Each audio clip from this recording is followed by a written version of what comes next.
Trop de courriels envoyés à vos professeurs, de longs messages remplis d'informations qui en découragent certains, des changements subis dans l'horaire ou l'organisation de votre école, ou encore une flopée de documents que vous souhaiteriez mettre à disposition de vos enseignants. Et si vous mettiez en place une salle des profs virtuelle? Tout cela est désormais possible avec Google Site. Démonstration tout de suite. Chez EduKit, lorsque l'on ouvre notre compte professionnel via le navigateur Chrome, automatiquement, notre page Chrome s'ouvre sur notre portail virtuel. On y trouve le suivi des événements, jour après jour, un monitoring des écoles, un accès divers à différents dossiers et enfin, un accès aux drives les plus importants. Dans le même ordre d'idées, à l'Institut de la Providence à Champion, les référents numériques de l'école ont eu la très bonne idée d'imaginer une salle des profs. Les enseignants peuvent y découvrir différents outils, documents administratifs, formulaires à remplir, encodage d'activités, les communications de leur directeur une fois par semaine, un agenda de l'école et enfin quelques dossiers Drive. En somme, chacun peut y trouver, selon ses besoins, selon ses devoirs, les documents les plus appropriés. Alors, comment faire? EduKit vous propose, en pièce jointe de ce poste, une salle des profs que vous pourrez aménager. Il suffira simplement de la dupliquer et puis de la modifier. Cette salle des profs est organisée en plusieurs sections. Ce sont les bandeaux bleus que vous voyez apparaître ici. Premier bandeau, un accès rapide aux différentes applications qui sont utilisées dans l'école. Ça pourrait être It's Learning. Ici, on a mis Smart School. C'est la suite Google. Cela aurait pu être la suite Office 365. Vient ensuite une section consacrée aux nouvelles de la semaine. Nous les avons classées des plus importantes, accompagnées d'une image, aux plus secondaires. En bref. Nous avons ajouté une petite gazette de la direction, avec un lien vers un historique, l'agenda de l'école, avec la possibilité de contacter une personne pour ajouter ou modifier certains événements. Bien entendu, un accès divers qui renvoie soit à des plateformes du net qui sont liées à votre école, soit des documents administratifs qui pourraient être complétés par vos enseignants. Et enfin, un espace dossier partagé où l'on a placé des dossiers et des fichiers du Drive. Il va de soi que selon les autorisations que vous aurez mises en place, les profs auront accès ou non à ces documents. Techniquement, c'est assez facile. Vous pouvez cliquer sur chaque élément de ce site et le modifier. Changer l'image, changer le titre, changer le lien d'une icône.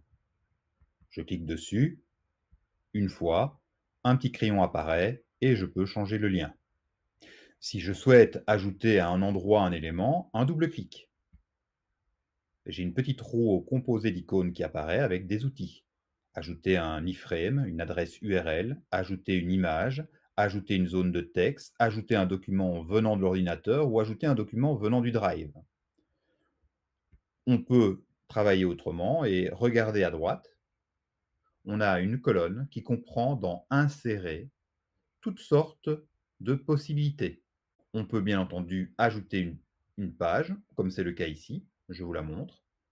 J'ai ajouté un annuaire, filtré, je cherche un directeur d'école. Automatiquement, mon tableau va se mettre à jour et détecter tous les directeurs d'école dans mon annuaire. Je pourrais encore, avec un autre filtre, préciser tel ou tel élément. Dès le moment où je suis content de mon site, je peux le publier et le rendre accessible uniquement à ceux qui possèdent le lien. Donc on ira voir dans les paramètres de publication ou alors ici dans les options de partage. Cela étant fait, je peux prendre le lien. Il suffit de le copier-coller. Vous avez maintenant votre site qui est prêt. Comment amener les professeurs à se rendre sur cette plateforme. Comment faire en sorte que dès qu'ils ouvrent leur navigateur Google Chrome, que ce soit avec leur Chromebook ou avec leur adresse professionnelle sur n'importe quel autre PC, ils accèdent directement à cette page sans même s'en rendre compte, sans même effectuer je ne sais quelle action? Eh bien, tout se passe dans la console Google, la console d'administration Google. Je me rends dans les paramètres, dans les sections de gauche, je clique sur Appareil, Chrome. Dans Chrome, je recherche les paramètres Utilisateur et Navigateur. Je clique. J'accède à la page des paramètres et je choisis l'unité organisationnelle où apparaîtra le site dès ouverture de la page Chrome. Je vais donc choisir la page prof chez vous. Ici, moi, j'ai choisi la page administration qui contient en fait tous mes collègues. Une fois l'unité organisationnelle choisie, je me rends dans la partie droite de l'interface et là, je cherche l'encart démarrage. Je fais commande F, CTRL F, je tape démarrage, hop, et directement, il m'amène à l'encart contenant l'ensemble des paramétrages du démarrage. J'ai un bouton accueil, c'est la petite maison que vous voyez ici sur mon navigateur Chrome, qui me renvoie directement à la page du site qui contient le portail Salle Educate. Lorsqu'un nouvel onglet s'ouvrira, donc lorsque les profs cliqueront sur plus, là, je souhaite que les profs accèdent à la page du dashboard Google qui contient l'ensemble des outils Google. Ça pourrait être la même chose pour Office, bien entendu. Le plus important, c'est la page que je souhaite voir apparaître chez tous les profs lorsqu'ils se connectent avec leur compte professionnel sur Google Chrome. C'est ici que je vais ajouter l'adresse du site. Il me restera alors à enregistrer. Voilà, l'outil vous plaît peut-être. Si c'est le cas, n'hésitez pas à travailler avec votre référent informatique ou référent numérique, ou bien à contacter un conseiller du kit. Ils vous aideront normalement à mettre en place un tel site. C'est assez simple. Au revoir.